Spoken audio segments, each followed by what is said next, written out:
What is cloud computing? ನಿಮ್ಗೆ ಏನ್ ಅನ್ಸುತ್ತೆ ಕ್ಲೌಡ್ ಅಂದ್ರೆ ಏನು? ಒಂದಷ್ಟು ಗೊತ್ತಿರುತ್ತೆ, ಸ್ಟೋರೇಜ್ ಅಂತ ಗೊತ್ತಿರುತ್ತೆ, ಡೇಟಾಬೇಸ್ ಅಂತ ಗೊತ್ತಿರುತ್ತೆ, ಅಪ್ಲಿಕೇಶನ್ ಅಂತ ಗೊತ್ತಿರುತ್ತೆ. ಬಿಕಾಸ್ ಗೊತ್ತಿನೋ ಗೊತ್ತಿಲ್ದೇನೋ we will be using our own clouds ಅಲ್ವಾ. ಲೈಕ್ ಈಗ ನೀವು ಆಂಡ್ರಾಯ್ಡ್ ಮೊಬೈಲ್ ಆದ್ರೆ ಗೂಗಲ್ ಜಿಮೇಲ್ ಇದ್ದೇ ಇರುತ್ತೆ, ಗೂಗಲ್ ಡ್ರೈವ್ ಯೂಸ್ ಮಾಡ್ತಾ ಇರ್ತೀರಾ. ಆಪಲ್ ಇದ್ರೂ ಕೂಡ ಆಪಲ್ ಡ್ರೈವ್ ಯೂಸ್ ಮಾಡ್ತಾ ಇರ್ತೀರಾ. ಸೊ ಅದು ಹೆಂಗಿರುತ್ತೆ, ಅದು ಎವ್ರಿಥಿಂಗ್ ಇಸ್ ಕ್ಲೌಡ್, ರೈಟ್? ಆತರ knowingly or unknowingly you are already using it. ಅದೆಲ್ಲ ಪರ್ಸನಲ್ ಯೂಸ್ ಕೇಸಸ್ಗಳು. ಬಟ್ ಎಂಟರ್ಪ್ರೈಸ್ ಅಲ್ಲಿ ಹೆಂಗ್ ಯೂಸ್ ಮಾಡ್ತೀವಿ ಕ್ಲೌಡ್ ನ, ಏನಕ್ಕೆ ಯೂಸ್ ಮಾಡ್ತಾ ಇದೀವಿ, what is the advantage? Correct ಅಲ್ವಾ? ಅಡ್ವಾಂಟೇಜ್ ಇಲ್ಲದೆ ಬಿಸ್ನೆಸ್ ಫೀಲ್ಡ್ ಅಲ್ಲಿ ಏನು ಮಾಡಲ್ಲ. ಸೊ ಈ ಎಂಟರ್ಪ್ರೈಸ್ ಕಂಪನೀಸ್ಗಳು, ಎಸ್ಪೆಷಲಿ ಕಂಪನೀಸ್ಗಳು ಏನಕ್ಕೆ ಕ್ಲೌಡ್ ಯೂಸ್ ಮಾಡ್ತಾ ಇದಾರೆ? Each and everything. What is cloud first of all? What is cloud? Let's understand this particular statement. ನೀವು ಚಾಟ್ ಮಾಡುವಾಗೆಲ್ಲ ಕನ್ನಡದಲ್ಲಿ ಫಸ್ಟ್ ತೊಂದರೆ ಆಗುತ್ತೆ ಅಂದ್ರೆ ಚಾಟ್ ಮಾಡೋದೆಲ್ಲ ಇಂಗ್ಲಿಷ್ ಅಲ್ಲಿ ಆಗ್ತದೆ, ಏನು ತೊಂದರೆ ಇಲ್ಲ. ಕ್ಲೌಡ್ ಅಂತಂದ್ರೆ whatever the infrastructure needs are there. Okay, whatever it could be. ಈಗ ನಿಮ್ಗೆ ಏನೇನ್ ಬೇಕು, ಒಂದು ಅಪ್ಲಿಕೇಶನ್ ತಗೊಂಡು ಎಕ್ಸಾಂಪಲ್ ಸ್ವಿಗ್ಗಿ ತರ ಅಪ್ಲಿಕೇಶನ್ ಅಥವಾ ಫೇಸ್ಬುಕ್ ತರ ಅಪ್ಲಿಕೇಶನ್, ತುಂಬಾ ಬೇಸಿಕ್ ಆಗಿ ತಗೊಂಡ್ರೆ ಸ್ಟಾರ್ಟಿಂಗ್ ಅಪ್. ಓಕೆ, ಬೇಸಿಕ್ ಆಗಿ ತಗೊಂಡ್ರೆ ಏನೇನ್ ಬೇಕು ಅದನ್ನ ಒಂದು ಅಪ್ಲಿಕೇಶನ್ಗಳನ್ನ ಹೋಸ್ಟ್ ಮಾಡಕ್ಕೆ? ಒಂದು ಅಪ್ಲಿಕೇಶನ್ ಸರ್ವರ್ ಬೇಕು, ನೀವು ಬರ್ದಿರೋ ಕೋಡ್ ನ ರನ್ ಮಾಡಕ್ಕೆ. ಕರೆಕ್ಟ್ ಅಲ್ವಾ?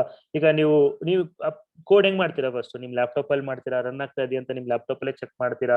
ಅಪ್ಲಿಕೇಶನ್ ರನ್ ಆಗ್ತಾ ಇದ್ರೆ ನಿಮ್ ಲ್ಯಾಪ್ಟಾಪ್ ಅಲ್ಲಿ ರನ್ ಆಗುತ್ತೆ. ನಿಮ್ ಲ್ಯಾಪ್ಟಾಪ್ ಅಲ್ಲಿ ರನ್ ಆದ್ರೆ only you can see it, ಅದು ಎಲ್ರಿಗೂ ಆಕ್ಸೆಸಬಲ್ ಆಗಲ್ಲ. ಅದಕ್ಕೆ ನಾವು ಅದನ್ನ ಸರ್ವರ್ಲಿ ಹೋಸ್ಟ್ ಮಾಡ್ತೀವಿ. ಅದಕ್ಕೆ ನಾನು ಲ್ಯಾಪ್ಟಾಪ್ ಇಂದ ಸರ್ವರ್ ಶಿಫ್ಟ್ ಆದೆ. ಸರ್ವರ್ಲಿ ಅಗೈನ್ ಅಪ್ಲಿಕೇಶನ್ ಹೋಸ್ಟ್ ಮಾಡಕ್ಕೆ. ಈಗ ನಿಮ್ ಲ್ಯಾಪ್ಟಾಪ್ ಅಲ್ಲಿ ನೀವು ಜಾವಾ ರನ್ ಮಾಡ್ಬೇಕಂದ್ರೆ ಏನ್ ಮಾಡ್ಬೇಕು? ಜಾವಾ ಇನ್ಸ್ಟಾಲ್ ಮಾಡಬೇಕು. Very simple. So you will take your server, install Java, ಆಮೇಲೆ ನಿಮ್ಮ ಅಪ್ಲಿಕೇಶನ್ ನ ರನ್ ಮಾಡ್ತೀರಾ. ಕರೆಕ್ಟ್ ಅಲ್ವಾ? ಅದೇ ತರ ಸರ್ವರ್ ಅಲ್ಲೂ ಕೂಡ ಅದಕ್ಕೆ ಏನೇನು ಡಿಪೆಂಡೆನ್ಸಿ ಬೇಕು ಎಲ್ಲ ಇನ್ಸ್ಟಾಲ್ ಮಾಡ್ತೀರಾ, ಅಪ್ಲಿಕೇಶನ್ ರನ್ ಮಾಡ್ತೀರಾ. ಸೊ ಯಾರೋ ಸೈನ್ ಅಪ್ ಮಾಡಬೇಕು, ಸೈನ್ ಇನ್ ಮಾಡಬೇಕು. ಸೊ ಆ ಸೈನ್ ಅಪ್ ಮಾಡಿದ ಇನ್ಫಾರ್ಮೇಶನ್ಸ್ ಗಳನ್ನೆಲ್ಲ ನೀವು ಸ್ಟೋರ್ ಮಾಡ್ಬೇಕು. ಎಲ್ಲಿ ಸ್ಟೋರ್ ಮಾಡ್ತೀರಾ? ಡೇಟಾಬೇಸ್ ಅಲ್ಲಿ ಸ್ಟೋರ್ ಮಾಡ್ತೀರಾ. ಆ ಡೇಟಾಬೇಸ್ ಅಲ್ಲಿ MySQL ಇದೆ, SQL ಇದೆ, NoSQL ಇದೆ. ಅದಕ್ಕೆ ಆಮೇಲೆ ಬರೋಣ. ಅಲ್ಟಿಮೇಟ್ಲಿ ತುಂಬಾ ಬೇಸಿಕ್ ಆಗಿ ನಂಗೊಂದು ಡೇಟಾಬೇಸ್ ಬೇಕು. ಕರೆಕ್ಟಾ? ಅಂಡ್ ದೆನ್ ಈಗ ಅವ್ರು ಏನೋ ವಿಡಿಯೋಸ್ ಗಳು ಅಪ್ಲೋಡ್ ಮಾಡ್ತಾರೆ, ಇಮೇಜಸ್ ಗಳು ಅಪ್ಲೋಡ್ ಮಾಡ್ತಾರೆ, ಅದೆಲ್ಲಿ ಸ್ಟೋರ್ ಮಾಡ್ತೀರಾ? ಅಗೈನ್ ಅಪ್ಲಿಕೇಶನ್ ಹೋಸ್ಟ್ ಮಾಡಕ್ ಆಗಲ್ಲ. It's not a best practice. ಎಷ್ಟೊಂದು ಜನ ಮಾಡಿರೋದು ನಾನು ನೋಡಿದೀನಿ. ಪ್ರಾಜೆಕ್ಟ್ಸ್ ಗಳು ಮಾಡುವಾಗಲೇ ಅವ್ರ ಪ್ರಾಜೆಕ್ಟ್ ಫೈಲ್ಸ್ 1 GB 2 GB ಎಲ್ಲ ಬರುತ್ತೆ. ಹಂಗ್ ಮಾಡ್ಬಾರ್ದು. ಏನಕ್ಕಾಗಿರುತ್ತೆ ಅಂದ್ರೆ ಆ ಮೀಡಿಯಾ ಫೈಲ್ಸ್ ಗಳನ್ನೂ ಕೂಡ ಅವರು ಕೋಡ್ ಜೊತೆಗೆ ಇಟ್ಟಿರ್ತಾರೆ, ಕೋಡ್ ಫೈಲ್ಸ್ ಎಲ್ಲ ಇಟ್ಟಿರ್ತಾರೆ. ಅದೆಲ್ಲ ತುಂಬಾ ರಾಂಗ್, ಅದು ಹಂಗ್ ಮಾಡ್ಬಾರ್ದು. ಸೊ ನೀವು ಅದಕ್ಕೆ ಸ್ಟೋರೇಜ್ಗೆ ಅಂತ ಸ್ಟೋರೇಜ್ ಸರ್ವರ್ ತಗೋತೀರಾ, ಅಲ್ಲಿ ಸ್ಟೋರ್ ಮಾಡಿ ಎಲ್ಲಾನು ಇಲ್ಲಿಂದ ಕಾಲ್ ಮಾಡ್ತಾ ಇರ್ತೀರಾ. ರೈಟ್ ಅಲ್ವಾ? ಸೊ ಬೇಸಿಕ್ ಆಗಿ ನಿಮ್ಗೆ ಈಗ ಅದನ್ನೆಲ್ಲ ಕನೆಕ್ಟ್ ಮಾಡಕ್ಕೆ ಕನೆಕ್ಟಿಂಗ್ ಡಿವೈಸಸ್ ಗಳು ಬೇಕು. ಅದನ್ನ ಒಂದು ನೆಟ್ವರ್ಕ್ ಅಲ್ಲಿ ಮಾಡಕ್ಕೆ ನೆಟ್ವರ್ಕಿಂಗ್ ಡಿವೈಸಸ್ ಗಳು ಬೇಕು. ಅದಕ್ಕೊಂದೆಲ್ಲ ಸೆಕ್ಯೂರಿಟಿ ಅಪ್ಡೇಟ್ಸ್ ಗಳು ಮಾಡಕ್ಕೆ ಸೆಕ್ಯೂರಿಟಿ ಪ್ಯಾಚಸ್ ಗಳು ಮಾಡಬೇಕು. ಸೊ ಅದೆಲ್ಲ ಮಾಡಿದಾಗ ಒಂದು ಬೇಸಿಕ್ ಆಗಿ ಅದು ಅಪ್ಲಿಕೇಶನ್ ತರ ರೆಡಿ ಆಗುತ್ತೆ. Correct? What this are your needs in order to run any application. ಅಥವಾ ಒಂದು ಸ್ಮಾಲ್ ಕಂಪನಿ ಅಂದ್ರೆ this is your basic needs. Whatever the needs are there, everything you will get it through the internet. That is called as cloud. Whatever the IT structure, IT services or the infrastructure, both. Okay, IT services and infrastructure, you will get it through the internet. ಏನಕ್ಕೆ internet ಅನ್ನೋ word highlight ಮಾಡ್ತಾ ಇದ್ದೀನಿ? That is the word which is making the statement of cloud. ಏನಕ್ಕೆ? ಈಗ ಈಗ ನಿಮ್ಗೆ data centre ಅಂದ್ರೆ ಗೊತ್ತಿರುತ್ತಲ್ವಾ? Data centre ಅಥವಾ ಸರ್ವರ್ ರೂಮ್ ಅಂತ ಕೇಳಿರ್ತೀರಾ. ದೋಸ್ ಫಾರ್ ಫ್ರೆಶರ್ಸ್, ನೀವು ಕಾಲೇಜಲ್ಲಿ ನೋಡಿರ್ತೀರಾ ಸರ್ವರ್ ರೂಮ್ ಅಂತ ಇಟ್ಟಿರ್ತಾರೆ. ಆಫೀಸ್ಗಳಲ್ಲಾದ್ರೆ ಮುಂಚೆ ನೋಡಿರ್ತಿದ್ರೆ ಅಟ್ಲೀಸ್ಟ್ ಡೇಟಾ ಸೆಂಟರ್ ಗಳು ಇರ್ತಾ ಇತ್ತು. ಅಂತಂದ್ರೆ ಈ ನನಗೆ ಏನ್ ಸರ್ವರ್ ಗಳು ಮಾತಾಡಿದೆ ಅಲ್ವಾ, ಅಪ್ಲಿಕೇಶನ್ ಸರ್ವರ್, ಡೇಟಾಬೇಸ್ ಸರ್ವರ್, ಇದನ್ನೆಲ್ಲ ಒಂದು ರೂಮ್ ತರ ಈ ತರ ಹಿಂಗೆ ಇದು ಒಂದು ಡೇಟಾ ಸೆಂಟರ್. ರೈಟ್ ಸೈಡ್ ಅಲ್ಲಿ ನೋಡ್ತಾ ಇದೀರಲ್ಲ, this is what one of the data centre. So ಇಲ್ಲಿ ಬೇಕಾದ್ರೆ ನಮ್ಗೆಲ್ಲ ಬೇಕಾಗಿರೋ ಎಲ್ಲಾ ಸರ್ವರ್ಸ್ ಗಳನ್ನ we will keep it up. ಅದಕ್ಕೆ ಬೇಸಿಕ್ ಎಲ್ಲಾ ತರ ನೆಟ್ವರ್ಕಿಂಗ್ ಬೇಕು, ಕನೆಕ್ಟಿವಿಟಿ ಬೇಕು, ಕನೆಕ್ಟಿಂಗ್ ಡಿವೈಸಸ್ ಗಳಿಗೆ ಬೇಕು. ಇಲ್ಲಿ ಸರ್ವರ್ ಇರುತ್ತೆ, ನೆಟ್ವರ್ಕ್ ಡಿವೈಸಸ್ ಗಳಿರುತ್ತೆ, ಸ್ವಿಚಸ್, ಹಬ್ಸ್ ಎಲ್ಲಾ ತರ ಇರುತ್ತೆ. ರೌಟರ್ಸ್, ಎಕ್ಸಾಕ್ಟ್ಲಿ ರೌಟರ್ಸ್ ಅಥವಾ ಎಲ್ಲ ನೆಟ್ವರ್ಕಿಂಗ್ ಡಿವೈಸಸ್ ಸೇರಿ ನಾವೊಂದು ನಮ್ಗೆ ಹೆಂಗ್ ಬೇಕು ನೆಟ್ವರ್ಕ್ ಸೆಟಪ್ ಮಾಡಕ್ಕೆ, ಮತ್ತೆ ನಾನು ಆಗ್ಲೇ ಹೇಳಿದಂಗೆ ಸೆಕ್ಯೂರಿಟಿಗಳನ್ನೆಲ್ಲ ಫಿಕ್ಸ್ ಅಪ್ ಮಾಡಕ್ಕೆ ಏನೇನ್ ಬೇಕು ಎವ್ರಿಥಿಂಗ್ ನಾವು ಇಲ್ಲಿ ಮಾಡಿ ಒಂದು ಡೇಟಾ ಸೆಂಟರ್ ತರ ರೆಡಿ ಮಾಡಿರ್ತೀವಿ. So this is called a server room ಆ ಡೇಟಾ ಸೆಂಟರ್. ಇದ್ರಲ್ಲಿ ಎಷ್ಟು ಸರ್ವರ್ ಇರ್ಬೋದು ಅಂತ if you ask me question, that depends on the company. If it's a huge enterprises, thousands of server ಕೂಡ ಇರ್ಬೋದು. Some company might be managing with 10 servers, some company managing with 50, 100 servers. Correct ಅಲ್ವಾ? ಆ ತರ ಅವ್ರ traffic ಮೇಲೆ maintain ಮಾಡ್ತಿರ್ತಾರೆ. So ಈ particular data centre concept ಇಂದ now we are moving towards the cloud. ಇದೇ ಸರ್ವಿಸಸ್ಗಳು, ಇದೇ ಇನ್ಫ್ರಾಸ್ಟ್ರಕ್ಚರ್ಗಳು we will get it through the internet. ಅಂದ್ರೆ I'm not going to set my own data center. So somebody has already set it up. ಯಾರೋ ಒಬ್ರು ಆಗ್ಲೇ ಒಂದು ಸೆಟ್ ಮಾಡ್ಬಿಟ್ಟಿದ್ದಾರೆ, ಹ್ಯೂಜ್ ಡೇಟಾ ಸೆಂಟರ್ ಬಿಲ್ಡ್ ಮಾಡಿದ್ದಾರೆ. ನನಗೆ ಅದ್ರಲ್ಲಿ ಏನೇನ್ ಬೇಕು ಎಲ್ಲಾನು ರೆಂಟ್ ಬೇಸಿಕ್ ತಗೋತೀನಿ. ನನಗೀಗ 10 ಸರ್ವರ್ಸ್ ಬೇಕು ಅಂತಂದ್ರೆ I take it out for A 10 servers. ನನಗೆ 1 month 10 servers 4 GB RAM 100 GB hard disk ಇರೋದು ನನಗೆ ರೆಂಟ್ ಔಟ್ ಕೊಡಿ ಅಂತ. ಸೊ ನಾನು ಅವ್ರ ಹತ್ರ ರೆಂಟ್ ತಗೊಳ್ತೀನಿ. That's the concept of cloud.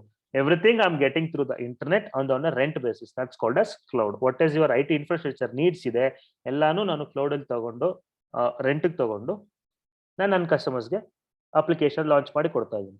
ನನಗೇನು advantage? There are huge advantages. One by one discuss ಮಾಡೋಣ.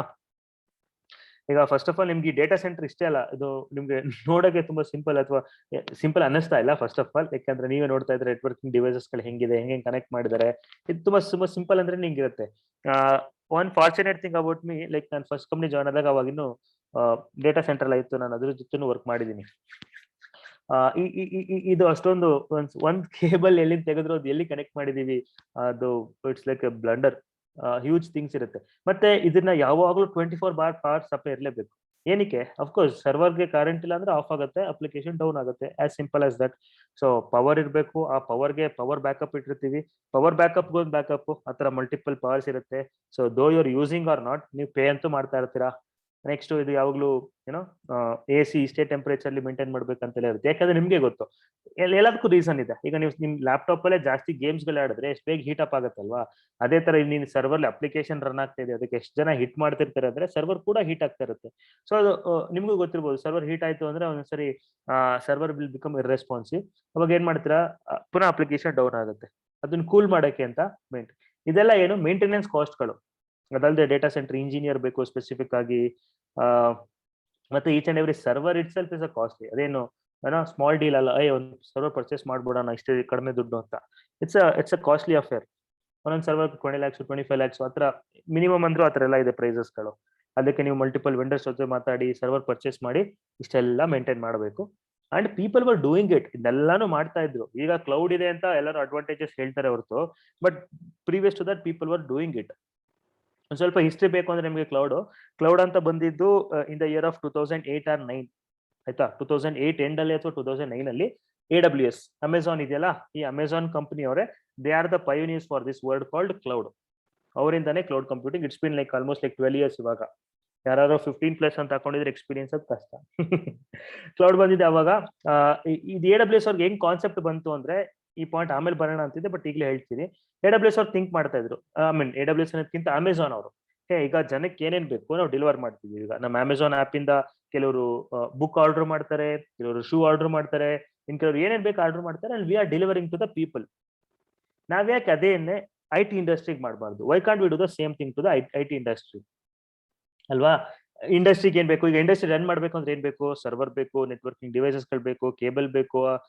ಅದನ್ನೆಲ್ಲ ನಾವು ಸೇಲ್ ಮಾಡೋ ಬದಲು ನಂದೇ ಒಂದು ಹ್ಯೂಜ್ ಡೇಟಾ ಸೆಂಟರ್ ಓಪನ್ ಮಾಡೋಣ. ಅಲ್ಲಿ ಅವರು ಏನ್ ಬೇಕು ಅದನ್ನ ಎಷ್ಟು ಬೇಕೋ ಅಷ್ಟಕ್ಕೆ ರೆಂಟ್ಗೆ ತಗೋತಾರೆ. ಆ ಮೈಂಡ್ ಸೆಟ್ ಅಲ್ಲಿ Amazon came up with the concept called Amazon web services, that is called as AWS. 2008 ನಲ್ಲಿ ಬಂತು. ಲೈಕ್ 2012 ಹಂಗೆ ಸ್ವಲ್ಪ ಪಿಕಪ್ ಆಗಕ್ ಸ್ಟಾರ್ಟ್ ಆಯ್ತು ಕ್ಲೌಡ್. ಅಂದ್ರೆ ಅಲ್ಲಿವರೆಗೂ ಈಗ ಯಾವ್ದೊಂದು ಟೆಕ್ನಾಲಜಿ ಬಂತು ಅಂದ್ರೆ ರೈಟ್ ನಾವು ಅಪ್ಲಿಕೇಶನ್ ಮಾಡ್ಕೊಳಕ್ ಆಗಲ್ಲ ಅಲ್ವಾ. ದೊಡ್ಡ ದೊಡ್ಡ ಕಂಪ್ನಿಗಳು ಹೋಗ್ಬೇಕು, ಡಿಫ್ರೆಂಟ್ ಆಂಗಲ್ಸ್ ಅಲ್ಲಿ ಟೆಸ್ಟ್ ಆಗ್ಬೇಕು, ಎಲ್ಲ ಆಗಿ 2012 ಹಂಗೆ ಸ್ಟಾರ್ಟ್ ಆಯ್ತು ಸ್ವಲ್ಪ ಕಂಪ್ನೀಸ್ಗಳು ಮೂವ್ ಆಗಕ್ಕೆ. 15-16 ಅಲ್ಲಿ ಹ್ಯೂಜ್ ಆಗಿ ಟರ್ನ್ ಅಪ್ ಆಗಕ್ಕೆ ಸ್ಟಾರ್ಟ್ ಆಯ್ತು. 15-16 ಒಳ್ಳೊಳ್ಳೆ ಕಂಪ್ನೀಸ್ಗಳು, ಎಂಟರ್ಪ್ರೈಸ್ಗಳು, ಸ್ಟಾರ್ಟ್ಅಪ್ಗಳು ಎಲ್ಲರೂ ಮೂವ್ಮೆಂಟ್ ಆಗಕ್ಕೆ ಸ್ಟಾರ್ಟ್ ಮಾಡಿದ್ರು ಟುವರ್ಡ್ಸ್ ಕ್ಲೌಡ್. ಈಗ 18-19 ಅಂತೂ ಏನೋ ಹ್ಯೂಜ್ ಎಂಟರ್ಪ್ರೈಸ್ಗಳೇ ಆಗ್ತಾ ಇದೆ. ನಾನೇ ನೋಡಿರಂಗೆ ತುಂಬಾ ಹ್ಯೂಜ್ ಫಾರ್ಚೂನ್ ಕಂಪ್ನೀಸ್ಗಳು ಅವ್ರ ಕಂಪನಿನಲ್ಲೇ 1000+ ಸರ್ವರ್ಸ್ ಗಳು ಮ್ಯಾನೇಜ್ ಮಾಡ್ತಿದ್ದಾರೆ. ಅವ್ರದೇ ಒಂದು ಹ್ಯೂಜ್ ಡೇಟಾ ಸೆಂಟರ್ ತರ ಇದೆ. ಅವರು ಕೂಡ ಕ್ಲೌಡ್ ಮೂವ್ ಆಗ್ತಾ ಇದ್ದಾರೆ. The huge enterprise are also moving towards cloud. Okay. And ಈಗ ಸದ್ಯಕ್ಕೆ ಏನೊಂದು ಸ್ವಲ್ಪ ಡೌಟ್ಸ್ ಇರೋದು, ಹಿಕಪ್ಸ್ ಇರೋದು ಅಂದ್ರೆ ಬ್ಯಾಂಕಿಂಗ್ ಸೆಕ್ಟರ್. ಅವ್ರಿಗೆ ಇನ್ನೂ ಸೆಕ್ಯೂರಿಟಿ ಮೇಲೆ ಡೌಟ್ ಇರ್ಬೋದು, ಬಟ್ ಈಗ ಅದೆಲ್ಲನೂ ಕ್ಲಾರಿಟಿಯಾಗಿ ಎಷ್ಟೊಂದು ಬ್ಯಾಂಕಿಂಗ್ ಸೆಕ್ಟರ್ ಕೂಡ ಕ್ಲೌಡ್ ಮೂವ್ ಆಗ್ತಾ ಇದೆ. ಸೊ ಕೆಲವು ಕಂಪನೀಸ್ ಆಲ್ರೆಡಿ ಮೂವ್ ಆಗಿದ್ದಾರೆ, ಕೆಲವರು ಮೈಗ್ರೇಷನ್ ಮೋಡಲ್ ಇದ್ದಾರೆ. ಯಾಕಂದ್ರೆ ಮೈಗ್ರೇಷನ್ ಅಂದ್ರೆ ಅಷ್ಟೊಂದು ಈಸಿ ಅಲ್ಲ. ತುಂಬಾ ತುಂಬಾ ಫ್ಯಾಂಟಾಸ್ಟಿಕ್ ಆಗಿ ಯೂಸ್ ಮಾಡ್ತಾರೆ ಎಲ್ಲರೂ ವರ್ಡ್ ನ ಮೈಗ್ರೇಷನ್ ಅಂತ, but that is not so easy.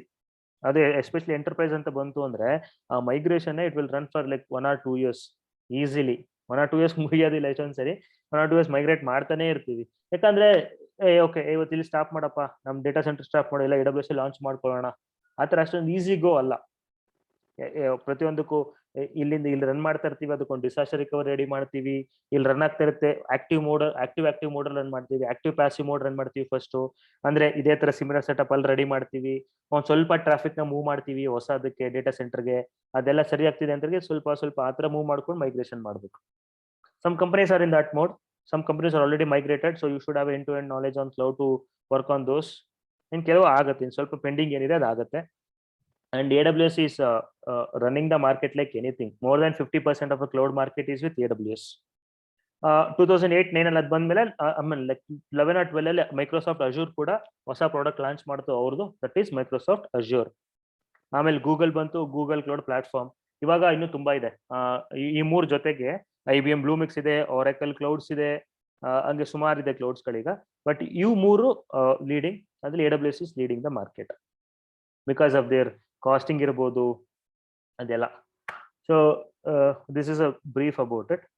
And ಇನ್ನ ಕ್ಲಿಯರ್ ಆಗಿ ನಿಮ್ಗೆ ಒಂದು ನಾರ್ಮಲ್ ಯೂಸ್ ಕೇಸ್ ಅಲ್ಲಿ ಕ್ಲೌಡ್ ಎಕ್ಸಾಂಪಲ್ ಹೇಳ್ಬೇಕು ಅಂದ್ರೆ, ಈಗ ನೀವು let's say I am moving from one city to another city. ಮೈಸೂರಿಂದ ಮಂಗಳೂರಿಗೆ ಬರ್ತಾ ಇದ್ದೀನಿ ಅನ್ಕೊಳ್ಳೋಣ. ನಾನು ನೆಕ್ಸ್ಟ್ ಏನೋ ಅಲ್ಲೇ ವರ್ಕ್ ಇರುತ್ತೆ, I have to stay there. ಈಗ ನಾನು ಅಲ್ಲಿ ಸ್ಟೇ ಆಗ್ಬೇಕು ಅಂದ್ರೆ ನನಗೆ ಎರಡೇ ಆಪ್ಷನ್ ಇರೋದು. ಅಫ್ಕೋರ್ಸ್ ಒಂದ್ ಮನೆ ಬೇಕು. ಆ ಮನೆಗೆ ನನಗೆ ಎರಡೇ ಆಪ್ಷನ್ ಇರೋದು. ಒಂದು, ನಾನೇ ಅಲ್ಲಿ ಫ್ಲಾಟ್ ಪರ್ಚೇಸ್ ಮಾಡಿ, ಸೈಟ್ ಪರ್ಚೇಸ್ ಮಾಡಿ, ನಾನೇ ಓನ್ ಮನೆ ಕಟ್ಕೊಂಡು ನನ್ನ ಮನೆಗೆ ನಾನು ಬರ್ಬೇಕು, ಕರೆಕ್ಟಾ? ಇಲ್ಲ ಅಂತಂದ್ರೆ ಮನೆ ಯಾವ್ದೋ ಒಂದು ರೆಡಿ ಇರುತ್ತೆ, I just have to take it for rent. The same here. ಈಗ ನೀವು ನಿಮ್ ಕಂಪ್ನಿ ಸ್ಟಾರ್ಟ್ ಮಾಡಬೇಕು ಅಂದ್ರೆ ನಿಮ್ದೇ ಓನ್ ಡೇಟಾ ಸೆಂಟರ್ ಬಿಲ್ಡ್ ಮಾಡ್ಕೊಳ್ಳಿ, ಅಥವಾ ಈಗ ಆಲ್ರೆಡಿ ಹ್ಯೂಜ್ ಡೇಟಾ ಸೆಂಟರ್ ಇದೆ, ನೀವು ಅಲ್ಲಿ ನಿಮ್ದೊಂದು ರೆಂಟ್ ತಗೊಳ್ಳಿ.